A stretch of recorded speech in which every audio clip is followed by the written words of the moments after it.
Looking for a casual baseball podcast to listen to? Well, Baseball with the Bard, presented by Clovercrest Media, has just what you're looking for. Tyler Bard and Noah Cross cover a wide range of happenings in the MLB and then dive into a deep focus on the Red Sox and Yankees. Join us every Sunday at 11 a.m. Eastern Standard Time for your weekly dose of Baseball with the Bard.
Welcome to All Four Downs. I am Joe Aguirre. Man, we are here. I mean, it's official. The college football season is officially underway. Some great games last weekend. There's a whole slate of games this weekend. Of course, we weren't even sure there was going to be football. NFL is also kicking off this weekend. Some great games. I got a chance to watch some of that Marshall game last weekend. I think they actually just scored again, didn't they? Quite a game for Marshall. So we'll talk a little bit about everything going on in the world of college football. Obviously, COVID is big on everybody's mind. We've seen politics sort of get involved as far as the Big Ten and the Pac-12. We want all of the Power Fives or none of the Power Fives playing, apparently. We'll also talk, I think, a little bit about how important football is. On the last episode, we talked to Anthony Miller, who covers the XFL, the Dallas Stampede for the XFL, and we talked about it's a way of life down south, and everyone's got to be very excited right now that college football is back. Some really great matchups this season, so should be a very exciting college football season, assuming that we're somehow able to make it all the way through. So we've got so much to discuss, and we really appreciate you joining us on today's program. Obi Munez, Sean Scanlon, and Big Sexy Jace Garcia. Thank you guys for joining us here on All Four Downs. Pretty crazy opening weekend in college football. I always love the first couple of weeks of the season because it's when you get to see those 59-0 games, the 55-3s.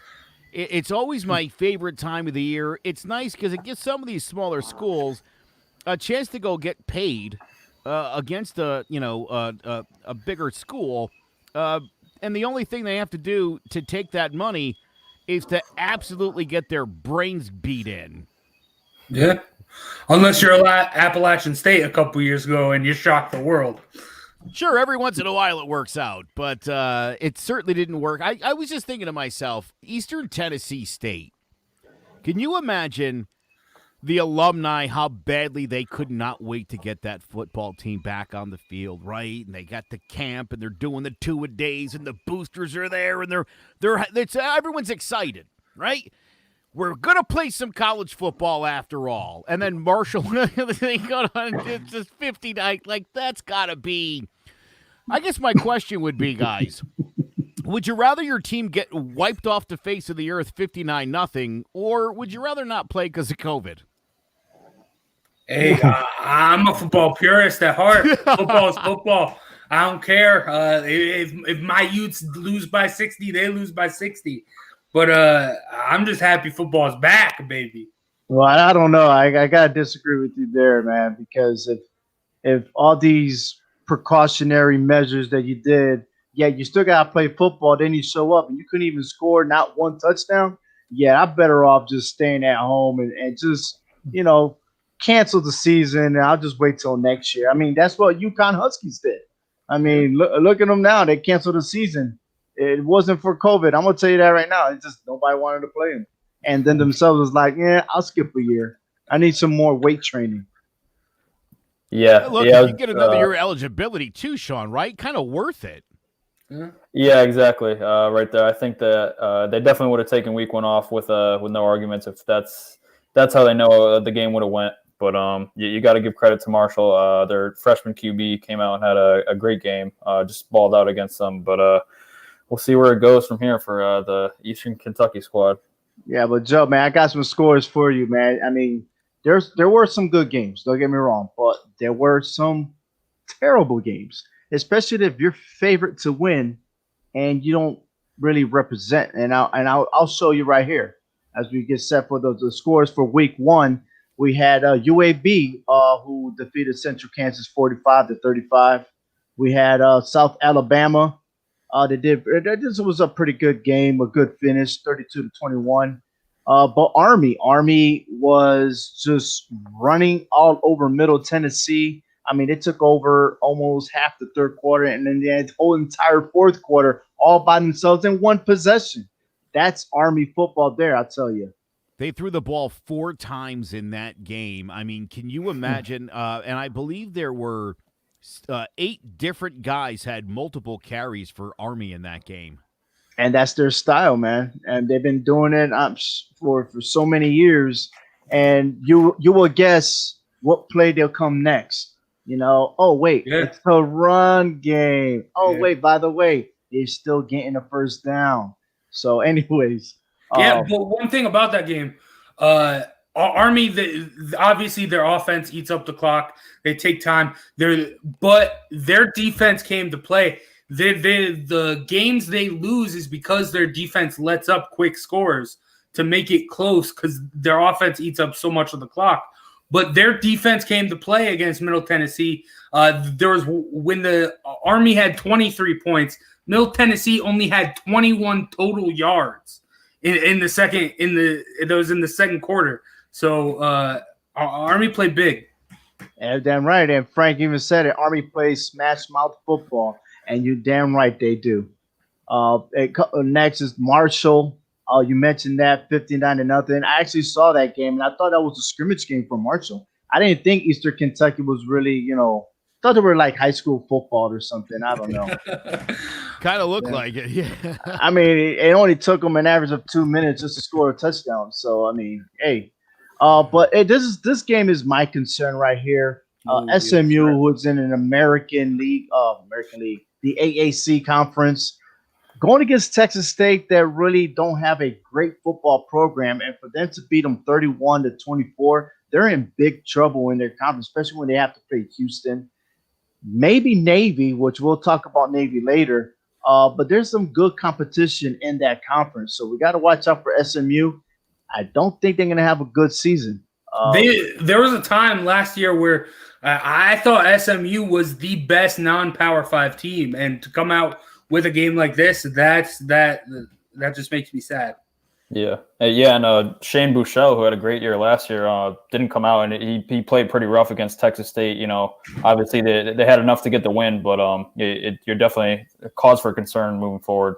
Brady McBride, man, for Texas State, definitely stepped up his game. Had a big interception that may have kind of hurt them, but he played pretty well. And Calvin Hill, boy, stud running back. You got to give Texas State credit for hanging in this one and had their sights set on the big upset. Would have been a nice way to start the season. It would have been. Oh yeah. Let's move on to North Texas over Houston Baptist 57-31. As expected for North Texas to have that. I'm sure that they had to put their second string at the end, but hey, they did what they're supposed to do. I wouldn't be surprised if they entered themselves into a bowl game. Memphis over Arkansas State. We had UTEP over Stephen F. Austin. We had the game Monday night. BYU over Navy 55-3. Now, let me before anybody says anything about Navy, All right. In their defense, even the coach said it out before the game started. They did not tackle. They didn't do anything. They did some drills, but non-contact drills. And it just came out today on the news that Navy started doing contact. So they're going to be prepared for the next game. And I think it's a little bit too late for them for preparation, just less than a week just to get to the second game in the season. But for BYU, 55-3, what's up? BYU is legit. Here we go. No. All right. They're good. They're good. Zach Wilson, very underrated quarterback, very Johnny Manziel-esque, but he has a better head on his shoulders. Their run game was unstoppable. I think that has a lot to do with the lack of tackling. But also defensively, the Kafusi brothers are a force to be reckoned with in that linebacker core. I think BYU. I understand Navy wasn't tackling, and this was the first game back from COVID. I understand that, but don't discredit BYU. I think they're going to be a lot better than people think this year. Well, I'm going to discredit BYU because of the fact of what the Navy is a lot better. Navy was favored -1 going to this game. Only -1. Only and look at the score. Come on. Don't say that. Oh, they good enough on everything, because at this time, BYU just got lucky. It was not to say that in the next game they lose. Lucky. So what am I gonna listen? What am I gonna hear you say next week? I was 55-3 lucky. Yeah. That's the luckiest team of all time. Look, Miles Fells ran 3 times for 55 yards. They had 38 carries in the game. If you take out Fells' 55 yards on the 3 carries, they averaged about 2.5 yards per carry. They threw the ball 8 times for about 30 yards total. I mean, they got dominated in a way that a running team shouldn't get dominated at. I mean, if you're BYU, my goodness gracious, you got to be patting yourself on the back and thinking big picture here, boy. You can get through division conference play undefeated. You're talking about a team that could potentially it's going to definitely be in a bowl game at this rate, but you could see them in the top 5. I mean, wow. you guys are going. Boy. Hey, BYU is still overrated. They're not ranked. We're gonna leave it like that. Not saying that they ain't gonna make a bowl, but don't beef up BYU. They got to put up triple digits for you to. Yeah, they could have scored 1,000. I still won't be like. It's not like they're gonna go be an SEC team. Okay, let's not go there. Let's not go there. That's not their competition, though. And let's go back to last season where they beat Tennessee. They beat an SEC team. So don't give me that trash. And Navy did awesome as well. So let's not discredit Navy. Like I said, they didn't They did not do awesome. Did they still practice? Navy did not practice. Where was the offense? They didn't tackle. I understand how that was for the defense. Look, man, I hate Navy. They still ran plays offensively. I hate Navy. Remember, I'm all Army, baby. All right? So let's calm down. But at the same time, I'm going to tell you, don't beef up BYU. They don't deserve to get that beefing. I'm going to tell you that right now. Don't discredit BYU, though. I won't beef them up. Don't discredit them. Show me again next week. 55-3, bro. 55-3. Okay. That was a dominant performance. So I am looking at the top 25, and nobody ever saw BYU in the top 25. And I will still continue to not see them there. But because of the Big Ten and Pac-12 not playing, I have no other choice but to see them on the next ranking. So, hey, it is what it is. Hey, Navy was in the top 25 last year. Yes, they were. I'm talking about this list right here. Stomped. Of course you get stomped if you don't practice. And BYU was that woman on the podcast. But anyhow, the real question is this right here. Saban and Sweeney. Do we see them two in a national championship this year? I could see it, but I think it's going to be weird though, because it all depends when the Big Ten and also the Pac-12 decide to play. I don't know what the national championship is going to look like, because if they all do match up in time, I think Ohio State definitely has to get some consideration. Bringing back Justin Fields and Ryan Day, it looked like he was the part, or played the part of the Ohio State coach last year, leading them to the playoffs and losing that heartbreaker to Clemson. I think that they'll be back this year. I think that they'll be hungry, but it really just all depends, when these teams all start to play. If the Big Ten can start a season soon enough, maybe, we can get a national championship with all the Power Fives involved. But it's definitely going to be an interesting year, and it's going to be interesting to see what happens. Yeah, look, I think Alabama and Clemson are the easy picks in just about any season. But I think you got to really look at Florida. You got to look at Georgia, LSU, Notre Dame, and Oklahoma. I think any one of these teams, and again, especially in such a weird year like this year where, kind of the same thing with the NFL. You're not really getting a full preseason. You're not getting games. You're just kind of going out there cold. It could be very interesting. I'm excited for Notre Dame, ACC member for the season. Their schedule might have actually gotten easier as a result of that. Yeah. So it'll be great to see the Irish and Clemson duke it out. I think that's going to be really exciting. So, yeah, again, it's easy to say that's going to be your national championship game. And you know what? A betting man would say that and could feel good come January that Saban and Sweeney will be there shaking hands in midfield. So, who knows? Absolutely. Yeah. And, it is hard, especially when you don't have the Big Ten involved and the Pac-12. And we don't even know what's going to happen. I mean, there's a lot of talks about them probably starting early, and I don't know what early consists of since the season's already started. What are they talking about before Thanksgiving, or are they talking about before the year ends? So we don't know, if they're going to just play 5-10 games or what, or they just, again, like everybody else, keeping it within the conference. So it's pretty interesting to see how they're going to establish who's the real champion, and probably argumentative because I had thought that Ohio State and Clemson were going to be the two teams in the championship this year.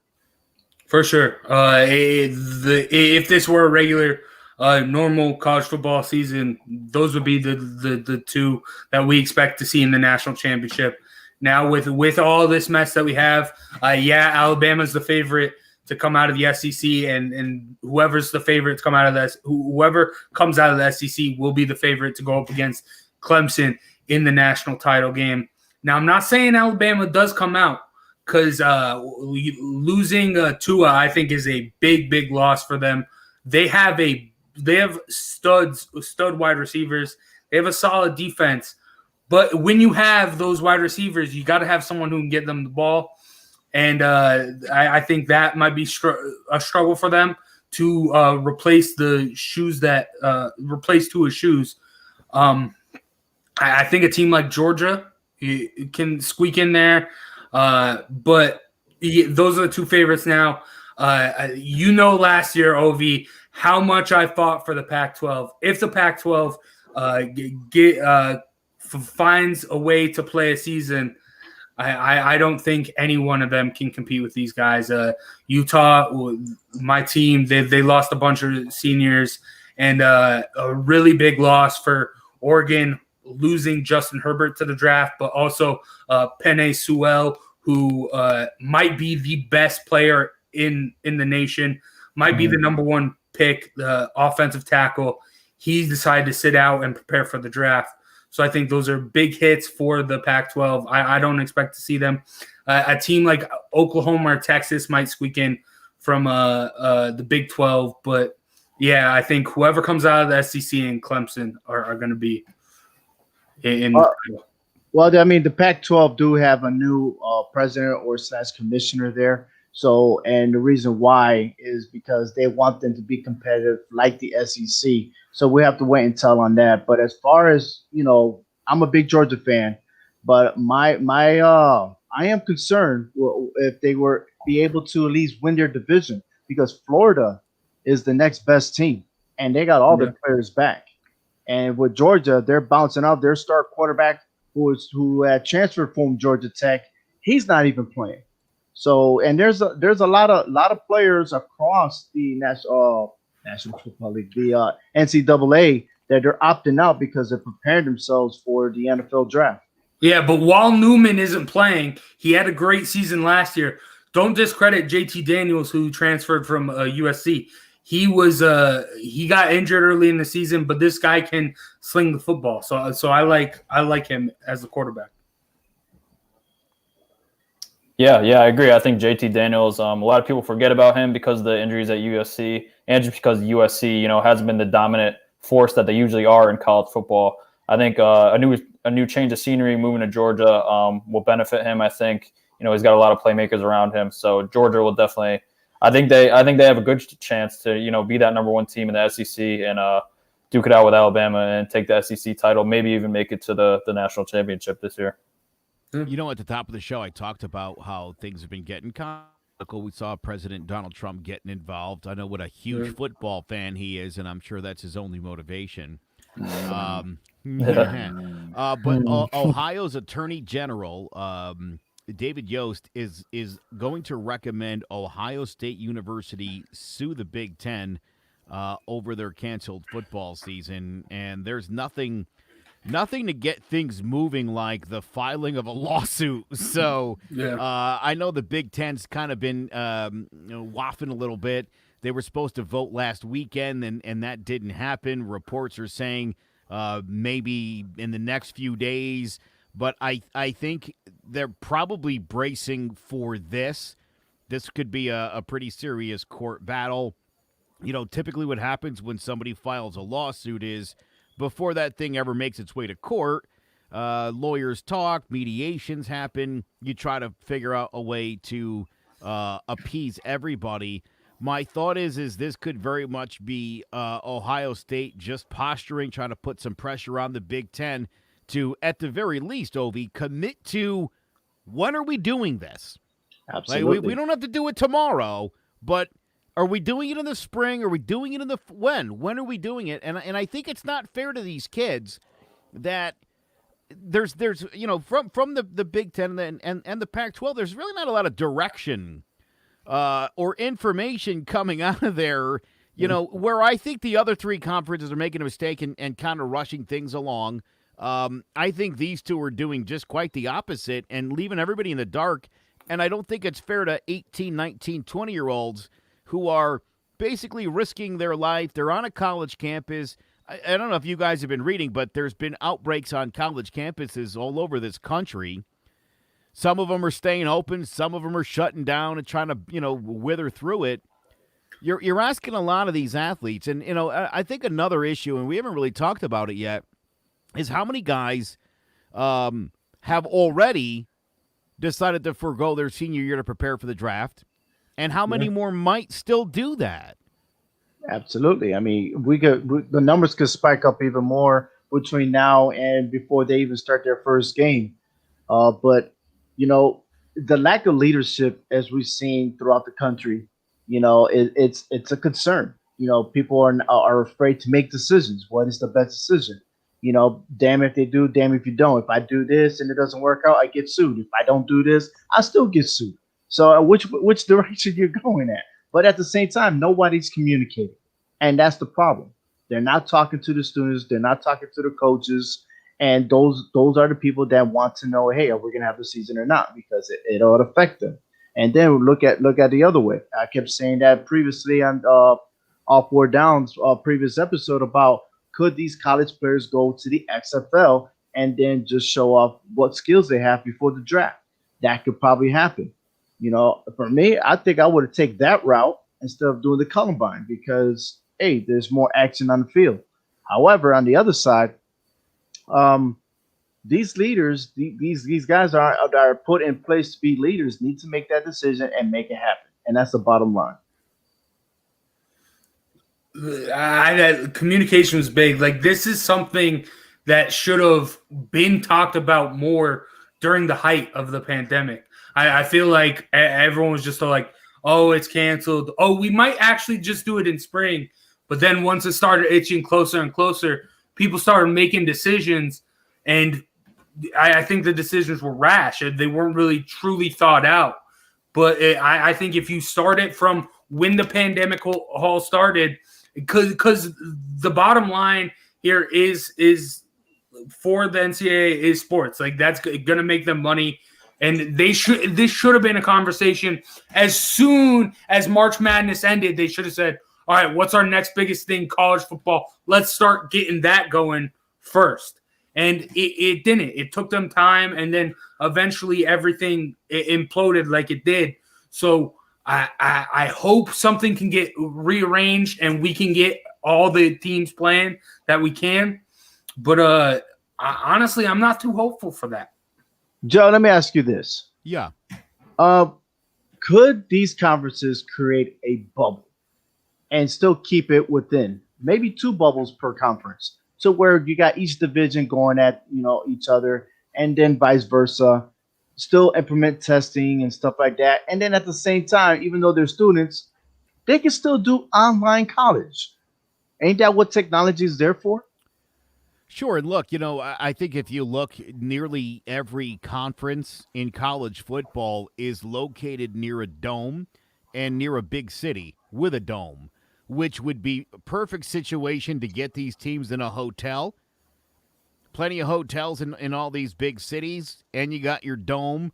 You're going to have to figure out a schedule. You're probably going to have to get people on and off the field quick in the same day to make it all happen. But you've seen the success that they've had with it in the NBA, in the NHL, WNBA, MSL, the Indoor Billiards Association, their bubble's been killing it as well. The Chutes and Ladders bubble's been working for them.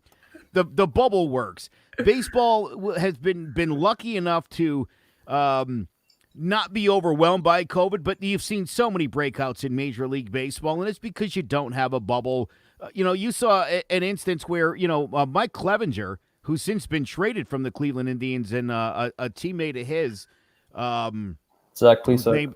Yeah, thank you. I was going to say Dan Plesac's kid, because his dad played when I was a kid, Sean. When I was your age, when I was a boy, his dad was a really good relief pitcher. But yes, he was. Yeah, for Milwaukee. But anyway, Milwaukee Brewers. Yep. You saw a veteran player and an emerging young player on the Cleveland Indians buck the team rules, go out there, hit a bar.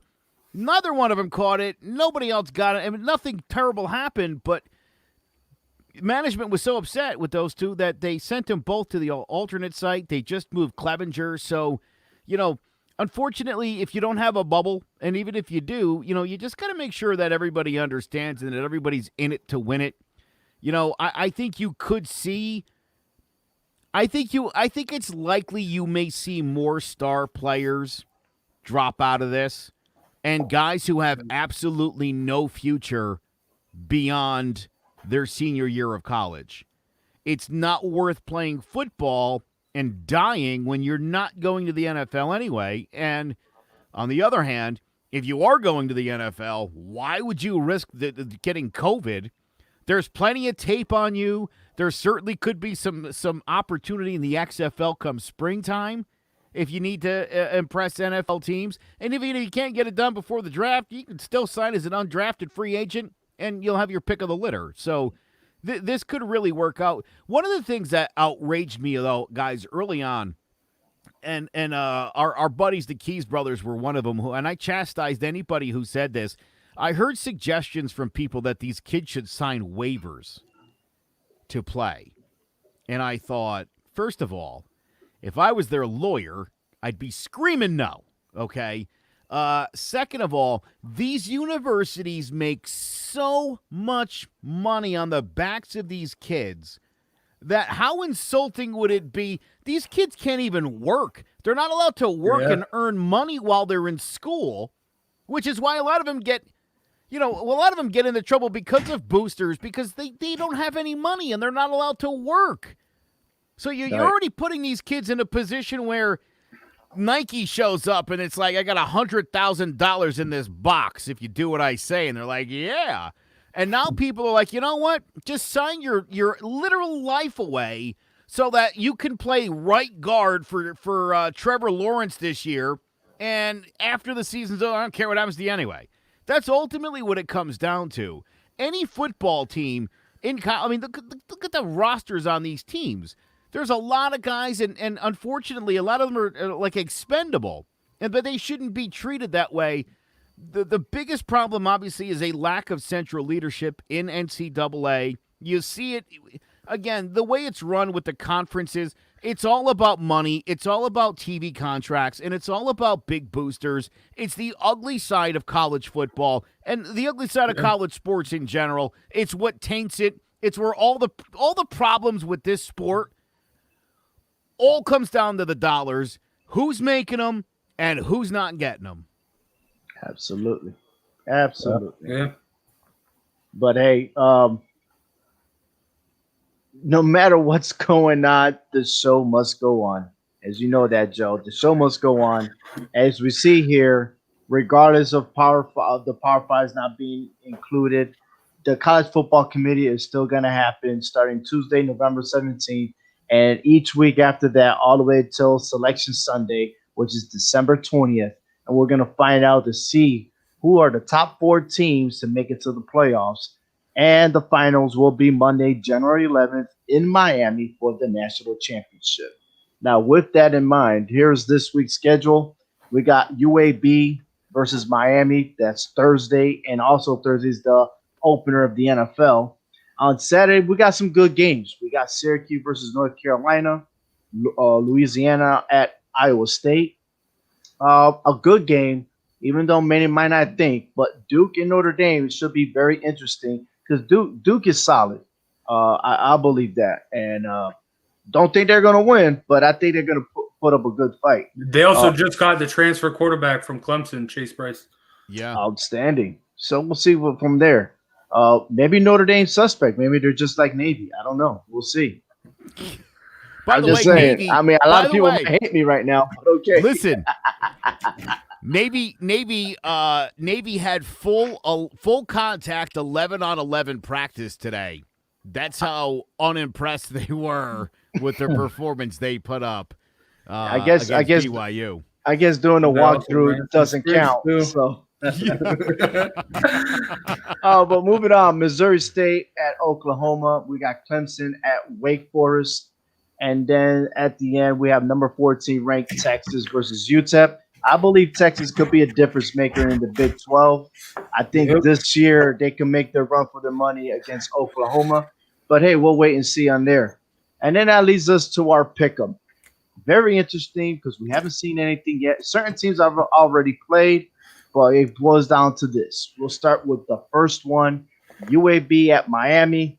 I'm definitely going for, and that's it. I mean, because I really don't know about this one. That's a big one, a big margin, -14. But hey, I'll go for Miami on this. What's up with you, Joe? Well, I can tell you right now, multiple players on UAB have just tested positive for COVID-19. None of them are identified as starters. They will land in Miami, I believe, tonight. They'll get checked again, the entire team. Right now, at this point, good news for UAB is that there's no starters. Once these tests are administered, leading up to game time, there is a chance, that UAB could potentially be down starters or at least key players. So, again, the realness of COVID-19. I mean, you're off to go play Miami, and you're trying to get your head into the game. You want to bring out your best performance. You want to have a great week of practice heading into Miami. That's not an easy place to play, and now you're dealing with the worst thing that's ever happened to humankind. So kind of a bummer.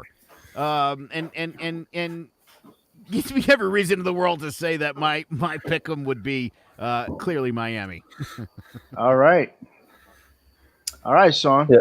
I'm going to go with the U on this one. I think, getting Derek King, the transfer from Houston, he was electric last year before he sat out for the rest of the season. But I think he's going to be huge for this Miami offense. I think that they come out with a statement win here, and I think that the U, they really have a chance to contend in the ACC this year. I don't think they have a chance of winning it, but I think that they'll get some big wins on the schedule, and I think that it starts this week with a beating on UAB.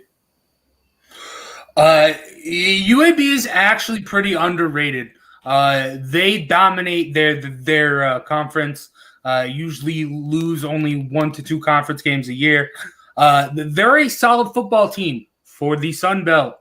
This is Miami.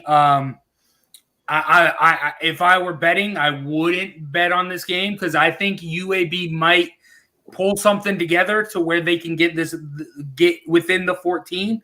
But Miami's going to win, and for the sake of it, I'm going Miami to cover the spread as well.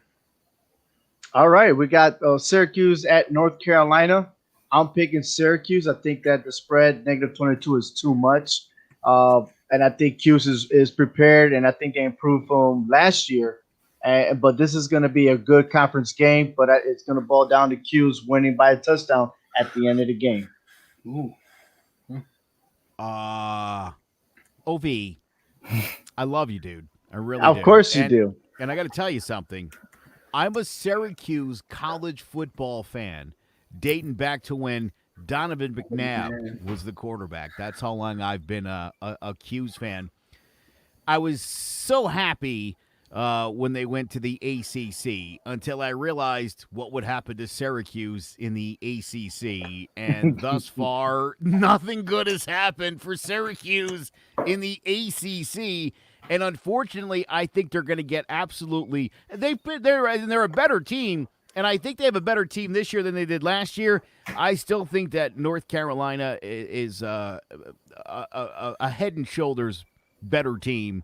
And I think that they will win this game by at least 4 touchdowns. So I'm going to put my money on UNC. Ouch. Are you serious? Yeah, dude. Oh, well, I don't know. You suspect, man. I don't feel good about it. But it's reality. Yeah, I'm going to have to go with Joe on this one. I'm gonna take UNC with 22.5. I just don't think that Cuse. I don't like their QB DeVito. I don't think he's that great. And then, Syracuse, the best part of their team is their secondary, but I still think that they're gonna get torn apart by Sam Howell and company. Mac Brown, since he's gotten to UNC, has been a great recruiter. So they're going to be bringing out a lot of talent this week, and I think that they're going to bring it to Dino Babers and the Cuse Orangemen. I'm going to go with, UNC with the spread. I'm just surprised knowing that their last meeting, they were both garbage 2 years ago, and yet they went to 2 overtimes. What's Cuse winning? So I just don't understand. But all right, that's cool. I like it. Mac Brown, Sam Howell, who was the rookie of the year in the ACC last year, they're going to win this football game. But what was it, 22.5? That's too many points. Cuse has a way of sticking in games. They're always the upset team in the ACC. They always give teams a scare. I just think that's too many points. They did lose their big defensive star, their D-end who was drafted. But, I just think that's too many points. They are the king of garbage time touchdowns, which keep those games close. So I expect them to cover here, but North Carolina will get the win.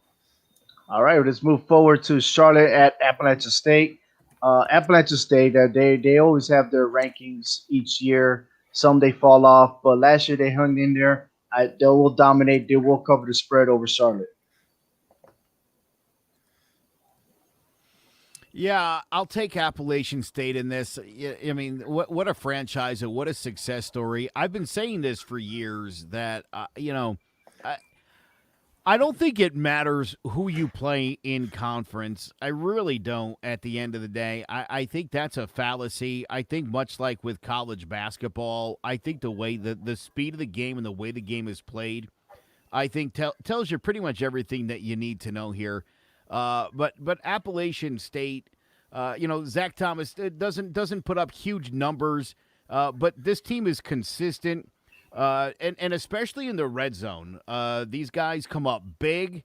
Corey Sutton just stepped out or opted out for Appalachian State, so that one might hurt him a little bit.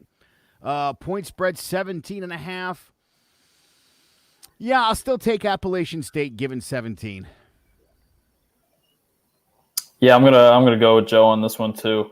Appalachian State, for one of the small conference teams, they bring it every year. Obviously, being ranked last year, I like their coaching staff. They always have these guys ready to go. So I'm gonna take them with the spread as well on this one, winning by more than 17. These were the top two teams in their conference last year. They both played pretty well. They both had some shocking games. I think for how good each of these teams are, I think 17's a bit much. I do expect Appalachian State to win. Zach Thomas is a guy he might be a dark horse in the Heisman, but I think Charlotte will cover. All right. Next game, Louisiana Tech versus Baylor. Baylor will have their new coach.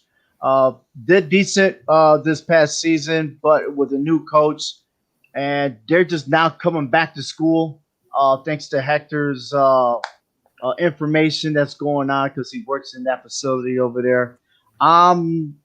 Might take Baylor to win, but at the same time, I don't think they're covering the spread. I think Louisiana Tech may pull an upset here. I won't say an upset, but whoever's betting on this game, they're going to get upset. It's going to be closer than 18 points. Boy, I could see Baylor blowing Louisiana State completely out of the water. Different team. We're talking about Tech here. Louisiana Tech. I'm going to have to give you Dr. Pepper, man, because you're not.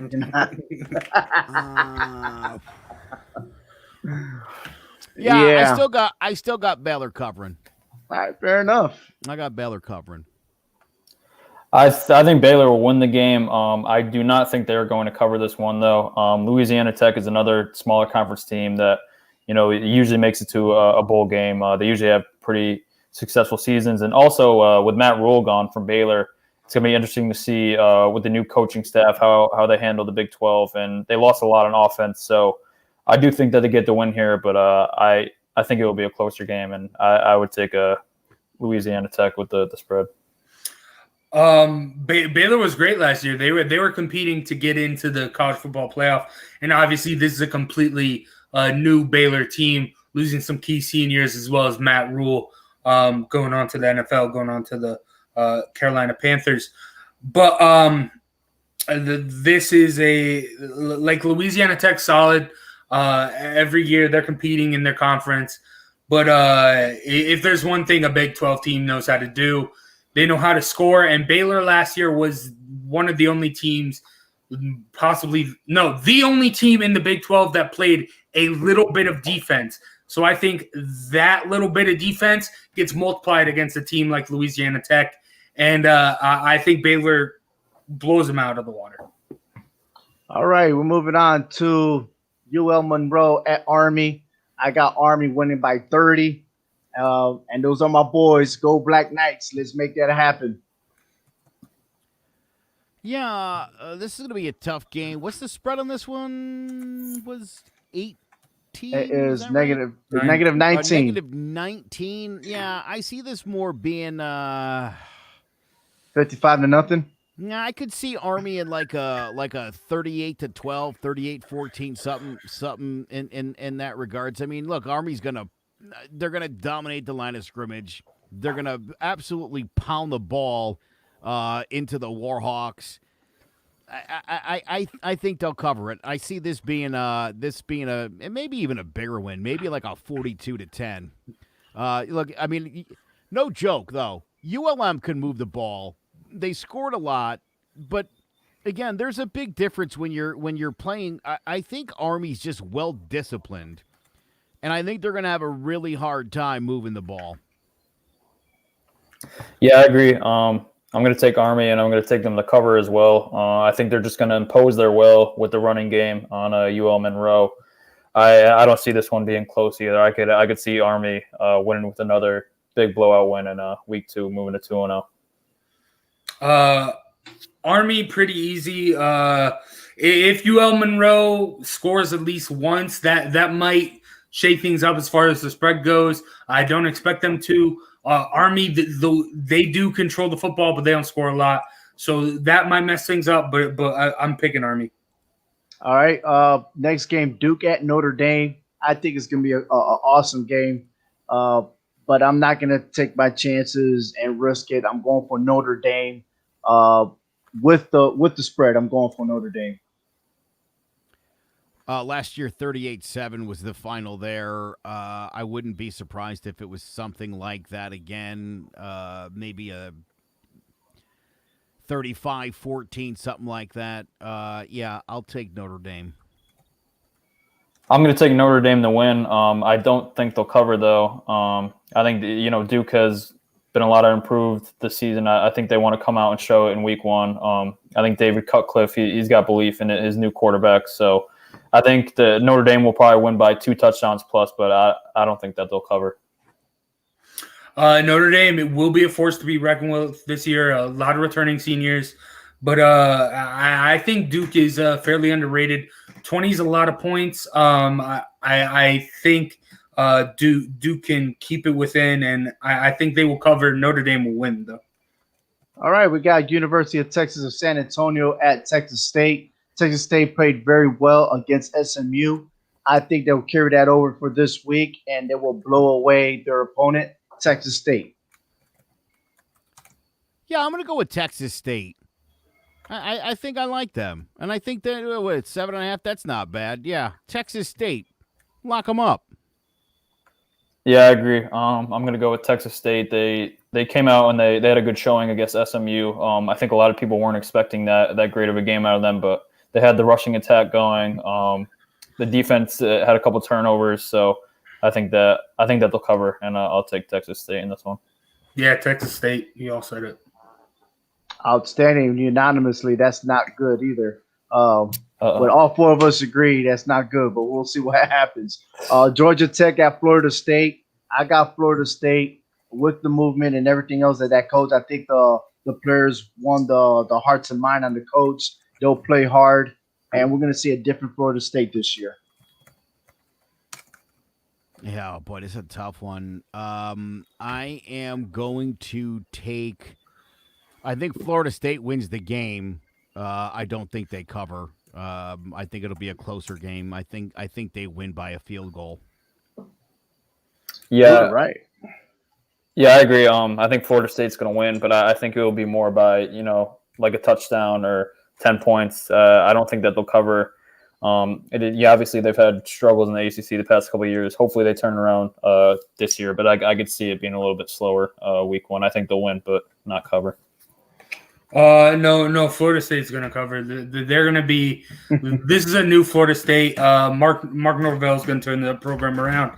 Texas Tech just barely getting done going over the triple option, brand new offense, shaking things up. Florida State's going to cover too. Yeah, Arkansas State at Kansas State. I got a phone call from my buddy Chuck.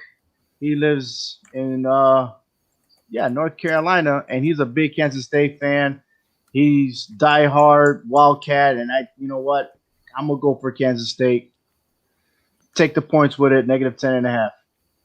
Yeah, I think this is a game that Kansas State probably wins by at least a couple of touchdowns. So I will also take KSU. I agree with you guys. I think the Wildcats will start out good this year. I could see them winning by probably 3 touchdowns around there, I'd say. So, yeah, I'd take Kansas State to cover. Kansas State had the big upset against Oklahoma last year. Arkansas State, they looked good. They played some tough teams last year as well, but I think Kansas State will get it done pretty handily here. All right. Big game. Clemson at Wake Forest. And before you guys get excited, I mean, they're giving Wake Forest 33 points to start the game. And, this is going to be a definite shutout. I think Clemson's going to win 72-0. All right. I don't know about 72-0. It was 52-3 last year. I would assume that Clemson will score somewhere between 40 and 50, and that Wake Forest won't score more than 15. So do the math. I'll take Clemson and the points. Yeah, I'm going to take Clemson as well. Wake Forest probably had their best team, their best shot to make any noise in the ACC last year. I think that's gone out the window this year. I think that Clemson is going to come in and dominate. So, I'll take them the points as well. Clemson, easy peasy. Wake Forest isn't the Wake Forest team we saw last year. If my score turns out to be 7-0, Joe, it's going to be in the highlight reel. So, Tulane I'll take you out to lunch, too. How's that? Ooh, man, that's a date. Thank you. Tulane at South Alabama. I don't know much about these teams, but I do a little bit about Tulane, so I'll edge over to Tulane's side. I'll have them with the points. Let's say, I don't know. I am going to go with Tulane, and I say, yeah, they'll cover. All right. I think that Tulane will win the game, but I don't think they'll cover. I think it'll be a close game, maybe a field goal game. So I'll take Tulane to win, but South Alabama with the points. South Alabama has a week under them already. I don't think that will come into a factor, though. Tulane, I think, will get the dub. All right, we got UTEP at Texas. UTEP, they're from El Paso. And I know I got a buddy over there at the radio station who always talks about UTEP. But he's going to be disappointed when it comes to the next day when Texas just roll all over UTEP. 43 points is a lot of points, and I'm sticking to it. I think they'll cover. Well, I'll tell you what, because your boy Mike Tipton's my boy too. I'm going to take UTEP and the 43 points. I think they can keep it close. I think they can keep it to within 42. UTEP? You serious? UTEP? Why not? Why not? Oh, that's a lot of points to be given, dude. I mean, this would better go 77-0. This better be that kind of game. I think I'm doing it for Mike Tipton. Fair enough. Just the pointing tip, right? I think Texas will probably get out to a 43-point lead early. I could see UTEP maybe somehow getting into the end zone once with a garbage time point at the end. So I'll go UTEP with the points, and I gotta shout out my guy Will Hernandez on the Giants, former UTEP alum. So I'll give him the benefit of the doubt there. This is a Texas team that is going to compete for the Big 12 championship, and covering a 43-point spread is something you have to do in the Big 12 against an opponent like this. And I think Texas will do it. Yeah, you know what, man? I'm not changing my pick, but you got a point. Big 12, they don't have defense, and this is something big. And if Texas could take this spread, I think that's a team to reckon with this year. Western Kentucky at Louisville. I'll pick Louisville with the spread.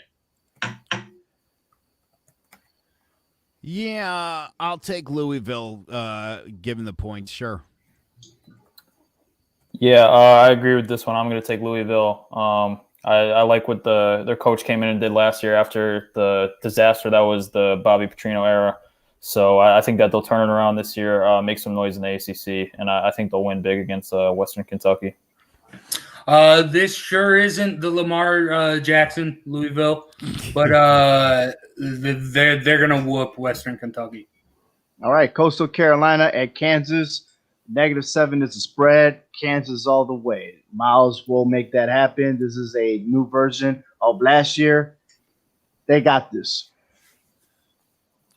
I'm going to take my upset of the week. I'm going to say that Coastal Carolina not only takes the 7, I think they win the football game by a point. And there you go. How about that?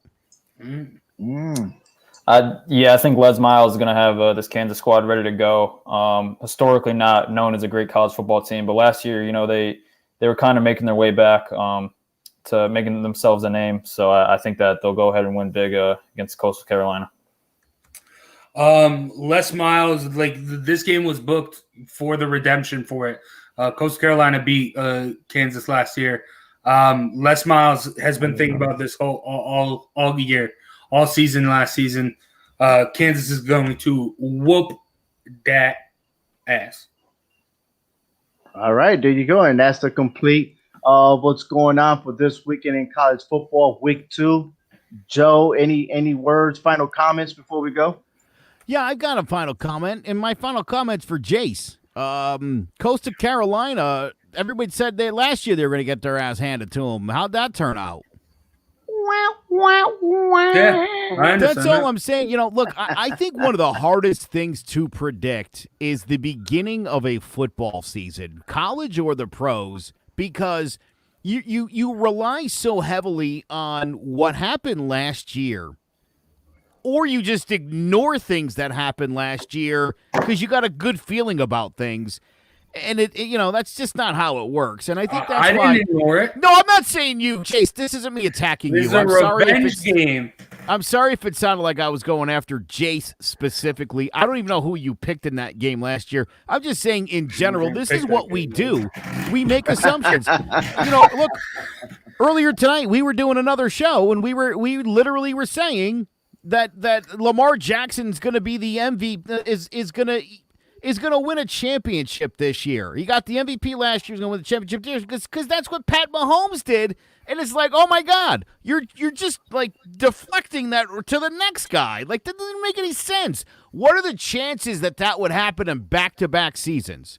Slim and none, pretty much. So, every season's a season unto itself. Look, here's my other thing. Eastern Tennessee State last week didn't go to Marshall and think like, let's get lit up and look like fools, right? I mean, those guys went in the practice. They busted their butt. You could say the same thing about Navy, going up against BYU.